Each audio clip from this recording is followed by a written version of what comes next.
సమూయేలు రెండవ గ్రంథము 16వ అధ్యాయము. దావీదు కొండ శిఖరము అవతల కొంచెము దూరము వెళ్లిన తరువాత మెఫీబోషెతు సేవకుడైన సీబా గంతలు కట్టిన 2 గాడిదలను తీసుకొని వచ్చెను. 200 రొట్టెలను, 100 ద్రాక్ష గెలలను, 100 అంజూరపు అడలను, ద్రాక్షారసపు తిత్తి ఒకటియు దానిమీద వేసియుండెను. రాజు, ఇవి ఎందుకు తెచ్చితివని సీబాను అడుగగా, సీబా, గాడిదలు రాజు ఇంటివారు ఎక్కుటకును, రొట్టెలను, అంజూరపు అడలను పనివారు తినుటకును, ద్రాక్షరసము అరణ్యమందు అలసట నొందిన వారు త్రాగుటకును తెచ్చితిననగా, రాజు, నీ యజమానుని కుమారుడు ఎక్కడనున్నాడని అడిగెను. అందుకు సీబా, చిత్తగించుము, ఈవేళ ఇశ్రాయేలీయులు తన తండ్రి రాజ్యమును తనకు తిరిగి ఇప్పింతురనుకొని అతడు యెరూషలేములో నిలిచియున్నాడనెను.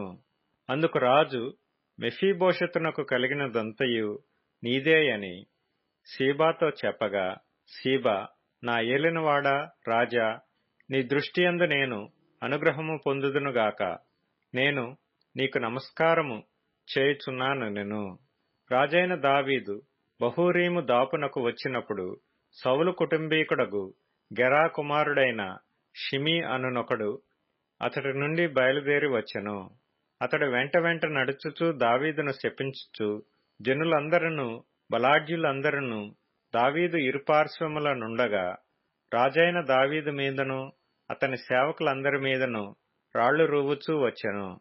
ఈ షిమీ, నరహంతకుడా, దుర్మార్గుడా, చీపో చీపో, నీ వేలవలనని నీవు వెళ్లగొట్టిన సౌలు ఇంటివారి హత్యను యెహోవా నీ మీదికి రప్పించి, యెహోవా నీ కుమారుడైన అబ్షాలోము చేతికి రాజ్యమును అప్పగించియున్నాడు. నీవు నరహంతకుడవు గనుకనే నీ మోసములో నీవు చిక్కుబడి ఉన్నావని చెప్పి రాజును శపింపగా, సెరూయా కుమారుడైన అబీషై, ఈ చచ్చిన కుక్క, నా ఏలినవాడవును రాజువునగు నిన్ను శపింపనేలా? నీ చిత్తమైతే నేను వానిని చేరబోయి వాని తల ఛేదించి వచ్చెదనెను. అందుకు రాజు, సెరూయా కుమారులారా, మీకును నాకును ఏమి పొందు? వానిని శపింపనీయుడు.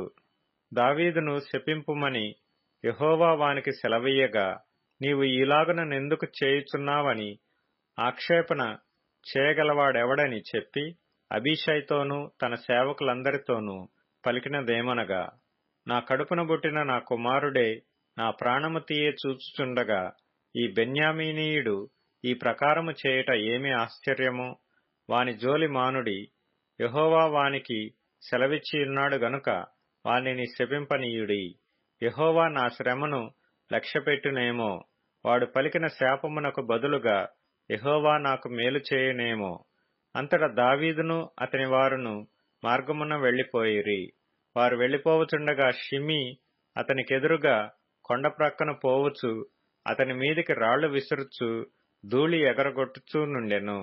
రాజును అతనితో కూడానున్న జనులందరూ బడలిన వారై యొకానొక చోటికి వచ్చి అలసట తీర్చుకొనిరి.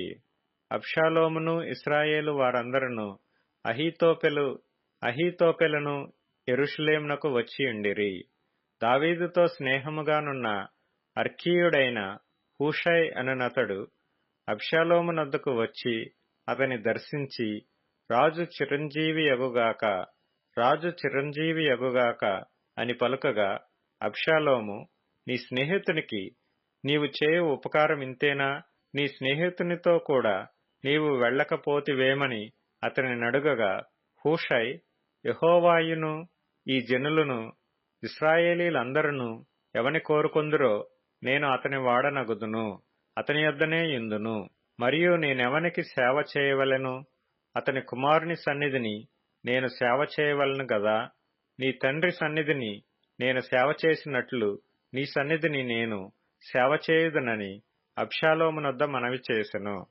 అబ్షాలోము అహీతోపెలుతో, మనము చేయవలసిన పని ఏదో తెలుసుకొనుటకై ఆలోచన చేతము రమ్ము అనగా, అహీతోపెలు, నీ తండ్రి చేత ఇంటికి కావలించబడిన ఉపపత్నుల యొద్దకు నీవు పోయిన ఎడల నీవు నీ తండ్రికి అసహ్యుడువైతివని ఇశ్రాయేలీలందరూ తెలుసుకొందురు.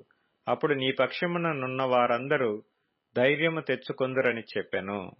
కాబట్టి మేడమీద వారు అబ్షాలోమునకు గుడారము వేయగా ఇశ్రాయేలీలకందరికీ తెలియనట్లుగా అతడు తన తండ్రి ఉపపత్నులను కూడెను. ఆ దినములలో అహీతోపెలు చెప్పిన ఏ ఆలోచన అయినను ఒకడు దేవుని యొద్ద విచారణ చేసి పొందిన ఆలోచన అయినట్టుగా ఉండెను. దావీదును అబ్షాలోమును దానిని అట్లే ఎంచుచుండిరి.